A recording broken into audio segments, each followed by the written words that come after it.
इस वीडियो में आज हम सीखेंगे कि माइक्रोसॉफ्ट वर्ड में अगर आपने कोई भी टेक्स्ट स्ट्रिंग ऑटोमेटिकली इंसर्ट करनी हो तब आप वो किस तरह से करेंगे। टेक्स्ट स्ट्रिंग का क्या मतलब है? स्ट्रिंग से मुराद होता है आपके पास जब भी ग्रुप ऑफ कैरेक्टर्स मिलके कोई मीनिंगफुल फॉर्म बनाएं या कोई डाटा क्रिएट करें, उसे स्ट्रिंग कहा जाता है। फॉर एग्जाम्पल, आप मुख्तलिफ सिम्बल्स का, लेटर्स का या नंबर्स का इस्तेमाल करते हुए, मुख्तलिफ करेक्टर्स का इस्तेमाल करते हुए आप डाटा क्रिएट कर सकते हैं टेक्स्ट स्ट्रिंग्स की शक्ल में। फॉर एग्जाम्पल, ऐसे एक प्रोविंस का नेम है पंजाब, इसके अंदर मुख्तलिफ करेक्टर्स का इस्तेमाल किया गया है, तो ये एक टेक्स्ट स्ट्रिंग है। या आप किसी का कॉन्टैक्ट नंबर लिख रहे हैं, उसके अंदर डिफरेंट नंबर्स का इस्तेमाल किया गया है, ये भी एक टेक्स्ट स्ट्रिंग है। तो बाज़ औक़ात हमें ज़रूरत पड़ती है ऑटोमेटिकली इंसर्ट टेक्स्ट फीचर की। इसके अंदर हम माइक्रोसॉफ्ट वर्ड में वो अल्फाज जिनकी हमें ज़रूरत बार बार पेश आती है, उन्हें हमें एंटर करना पड़ता है या टाइप करना पड़ता है। तो माइक्रोसॉफ्ट वर्ड हमें ये फैसिलिटी प्रोवाइड करता है कि आप उनको ऑटोमेटिकली इंसर्ट करें जब भी आपको उनकी ज़रूरत पेश आती है। So we use automatically insert text feature in Microsoft Word। हम Microsoft Word में automatically insert text feature का इस्तेमाल करते हैं। फॉर एग्जाम्पल, जैसे अगर आपने कंपनी लोगो जो है उसको आपने बार बार डॉक्यूमेंट में कहीं पे वो रिपीट हो रहा है, या आपके कॉन्टैक्ट इन्फॉर्मेशन आपको बार बार टाइप करनी पड़ रही है, या आपने अपनी कंपनी का डिस्क्लेमर या कॉपीराइट्स आपने ऐड करने हैं, तो वहाँ पे आप ऑटोमेटिकली एक टेक्स्ट क्रिएट कर लेंगे पहले, और जब भी आपको ज़रूरत पड़ेगी MS वर्ड उनको ऑटोमेटिकली इंसर्ट कर देगा। अब ये किया किस तरह से जाता है इसको हम प्रैक्टिकल करके देखेंगे। और एक और चीज़ हमने सीखनी है कि ऑटो करेक्ट और ऑटो टेक्स्ट में क्या डिफरेंस है, तो हम इसका प्रैक्टिकल करते हैं। लेट्स सपोज ये मेरे पास एक डॉक्यूमेंट है जिसमें मैं मुख्तलिफ स्टोरीज लिख रहा हूँ, और हर स्टोरी शुरू से करने से पहले मुझे अपना एक इंट्रोडक्शन लिखना पड़ता है।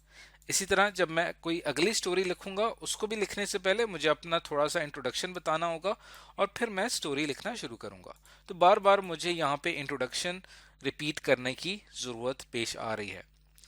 तो इस चीज़ को ओवरकम करने के लिए, इस चीज़ को ख़त्म करने के लिए कोई ऐसा तरीका हो कि जब भी मैं स्टोरी लिखना शुरू करूं, इंट्रोडक्शन ऑटोमेटिकली आ जाए। उसके लिए हम क्या करते हैं कि इस पूरे टेक्स्ट को सिलेक्ट कर लेते हैं। इसको सिलेक्ट करने के बाद आपने इंसर्ट पे क्लिक करना है। इंसर्ट पे क्लिक करने के बाद आपने क्या करना है कि यहाँ पे आपको एक ऑप्शन नजर आएगा टेक्स्ट का, और जैसे ही आप टेक्स्ट के ऑप्शन में आएंगे, यहाँ पे आपको एक ऑप्शन नजर आएगा क्विक पार्ट का। यहाँ पे मैं क्लिक करूंगा और यहाँ पे एक फीचर है ऑटो टेक्स्ट का।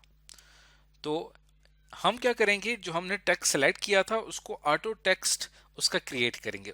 ऑटो टेक्स्ट क्रिएट करने के लिए हमें जाना पड़ेगा ऑटो टेक्स्ट गैलरी में, जहां पे हमारा ऑटो टेक्स्ट सेव होता है। तो यहाँ पे आपने क्लिक करना है save selection to auto text gallery.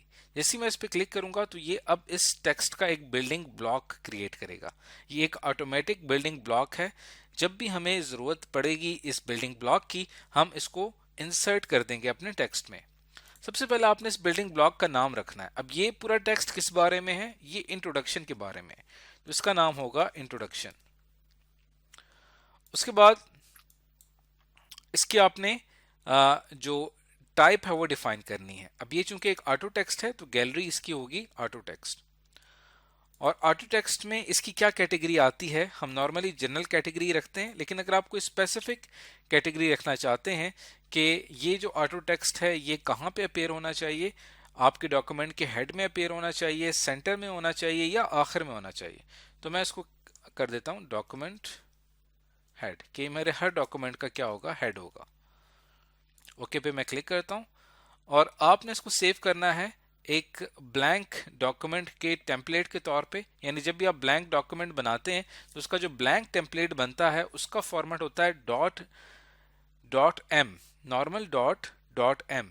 तो हमने चूंकि इसको इसके अंदर ही रखना है, तो इस वजह से मैं इसका फॉर्मेट नॉर्मल डॉट एम रखूंगा, जो कि ब्लैंक डॉक्यूमेंट को रिप्रेजेंट करता है। फिर हमारे पास आ जाते हैं यहाँ पे ऑप्शंस, और ऑप्शंस में हमारे पास ऑप्शन आता है इंसर्ट कंटेंट ओनली, जिसमें आप इस पैराग्राफ का जो कंटेंट है वो आप इंसर्ट करना चाहते हैं, या आप इंसर्ट कंटेंट करना चाहते हैं इसके अपने पैराग्राफ में, या आप इसके अपने पेज में ही ये ऐड करना चाहते हैं। तो हमने जब भी इसकी ज़रूरत पड़ेगी तो हमें सिर्फ ये कंटेंट चाहिए होगा, हमें पैराग्राफ या पेज की ज़रूरत नहीं आएगी। तो इस वजह से यहाँ पे मैं क्लिक करूँगा इंसर्ट कंटेंट ओनली के ऊपर, और यहाँ पे आप फर्दर कोई डिस्क्रिप्शन देना चाहें तो डिस्क्रिप्शन भी दे सकते हैं कि ये क्या है, या आप यहाँ पे लिख सकते हैं it is a introduction of, it is a general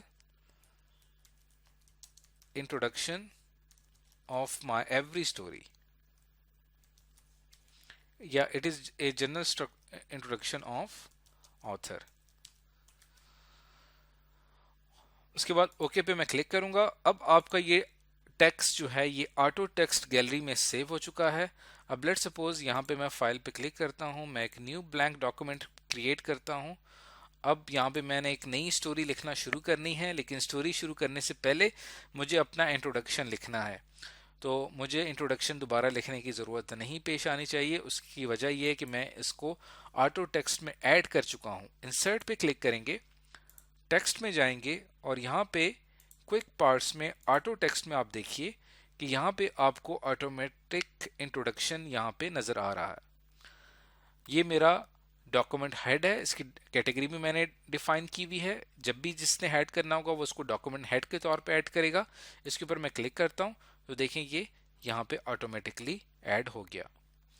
या अगर मैं इसको यहाँ से रिमूव कर देता हूँ, लेट्स सपोज आप अपना इंट्रोडक्शन लिख रहे हैं तो यहाँ पे आप लिखना शुरू करेंगे। देखें जैसे ही यहाँ पे मैंने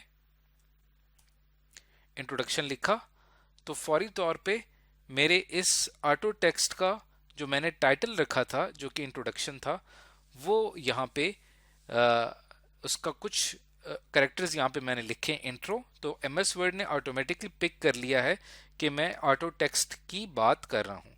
जैसे ही मैं एंटर प्रेस करूँगा तो वो वहाँ से ऑटो टेक्स्ट पिक कर लेगा, तो मेरा इंट्रोडक्शन खुद ब खुद आ जाएगा।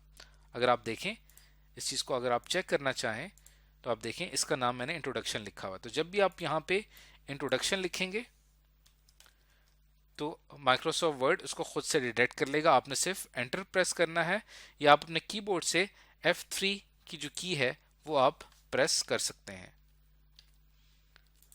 तो F3 की जो की है उसके लिए यहाँ पे अगर मैं आपको कीबोर्ड का लेआउट दिखा दूं, और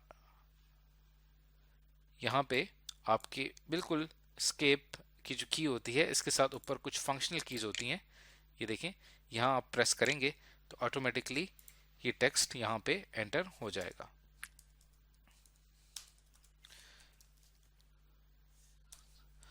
तो इसे कहा जाता है ऑटो टेक्स्ट फीचर, जो कि आप माइक्रोसॉफ्ट वर्ड में अप्लाई कर सकते हैं। अब ये ऑटो टेक्स्ट है, और एक यहाँ पे हमने डिफरेंस जानना है ऑटो करेक्ट का और ऑटो टेक्स्ट का।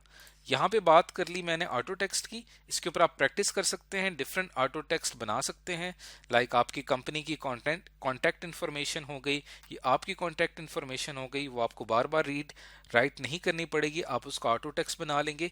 इसी तरह ऑटो करेक्ट जो होता है वो आपको मिलता है फाइल में जाके, मोर के ऑप्शंस में आप जाएंगे, ऑप्शंस में आप जाएंगे, प्रूफिंग के सेक्शन में जब जाएंगे तो यहाँ पे आपके पास ऑटो करेक्ट ऑप्शन होता है। ऑटो करेक्ट में और ऑटो टेक्स्ट में ये फ़र्क है कि ऑटो करेक्ट बगैर आपसे पूछे खुद ब खुद करेक्ट कर देता है। यानी फॉर एग्जांपल यहाँ पे जैसे हमने एक ऑटो करेक्ट ऐड करना है, यहाँ पे मैं एक वर्ड ऐड करता हूँ। जब भी आपने पंजाब लिखना होगा तो आप सिंपल उसके शुरू के दो वर्ड्स लिखेंगे, या PU लिखेंगे, या एक और वर्ड कर लेते हैं यहाँ पे। जैसे यहाँ पे मैं लिखता हूँ TY, और TY से बनता है थैंक यू। ओके पे मैं क्लिक करता हूँ, ओके पे जाते हैं। अब अगर मैं TY करता हूँ तो देखें उसको ऑटोमेटिकली उसने करेक्ट करके TY को थैंक यू में कन्वर्ट कर दिया। तो ऑटो करेक्ट जो है वो खुद ब खुद आपके करेक्टर्स को आइडेंटिफाई करके करेक्ट कर लेता है। लेकिन जब आप ऑटो टेक्स्ट की बात करते हैं, यहाँ पे जब आपने करना होता है ऑटो टेक्स्ट, तो वो आपसे पूछता है प्रेस एंटर टू इंसर्ट। अगर आप एंटर प्रेस करेंगे तो इंसर्ट करेगा, नहीं तो वो इंसर्ट नहीं करेगा। जैसे मैं एंटर प्रेस नहीं करता तो देखिए अब वो इंसर्ट नहीं कर रहा खुद से। अब देखिए उसने कोई इंसर्शन नहीं की यहाँ पे। तो ये फ़र्क है ऑटो टेक्स्ट में और ऑटो करेक्ट में। तो आज की इस वीडियो में हमने सीखा कि माइक्रोसॉफ्ट वर्ड में हम ऑटोमेटिकली टेक्स्ट कैसे इंसर्ट कर सकते हैं।